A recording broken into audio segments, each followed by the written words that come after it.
இப்போ தமிழ்நாட்டுல வளர்ச்சி வந்து ரொம்ப குறைவா இருக்கு, சரியில்ல அப்படின்னு நம்ம ஆளுநர் ஆர்.என். ரவி சொல்லியிருக்காரு. இத நீங்க எப்படி பார்க்குறீங்க? தமிழ்நாட்ட பெருமையா ரவி பேசினார் அப்படின்னா தான் நம்ம வியப்பா பார்க்கணும். ஏன்னா சட்டசபையில தமிழ்த்தாய் வாழ்த்து பாடலைங்கும்போது அவர் தமிழ்நாட்ட மதிக்கல அப்படிங்கிறது தான் அதுக்கு முதல் உதாரணம். அவர் பிறந்த பீகார் அல்லது அவர் ஆளுநரா இருந்த நாகாலாந்து, மேகாலயா அல்லது அவரு பதவி வகிச்ச கேரளா இதெல்லாம் எடுத்து பாருங்க. அவர் இருந்த பகுதிகள்லயே ஒரு சிறப்பான பகுதி அப்படின்னு சொன்னா தமிழ்நாடு, கேரளாவா தான் இருக்க முடியும். ஆனா தமிழ்நாட்டை குறை சொல்லுவதற்கென்றே ஒரு ஆளுநர் வரவைக்கப்பட்டார் அப்படின்னா அது ஆர்.என். ரவி தான். அவர் வந்து ஆர்எஸ்எஸ்ஸில் பயிற்சி பெற்ற ஒருவர்.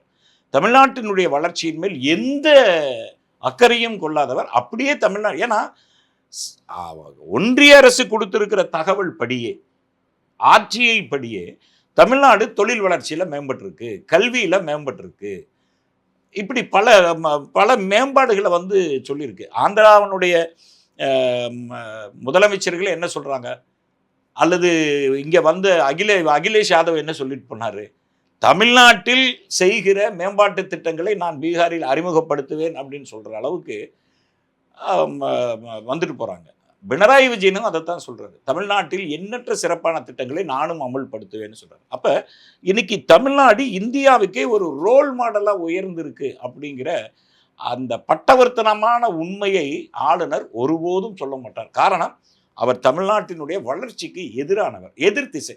இன்னும் சொல்லப்போனா அவர் ஆளுநருங்கிறது அவருக்கு ஒரு பதவிதானே ஒழிய அவர் முழுக்க முழுக்க ஒரு பாஜகவினுடைய ஏஜென்ட் அப்படின்னு தான் நம்ம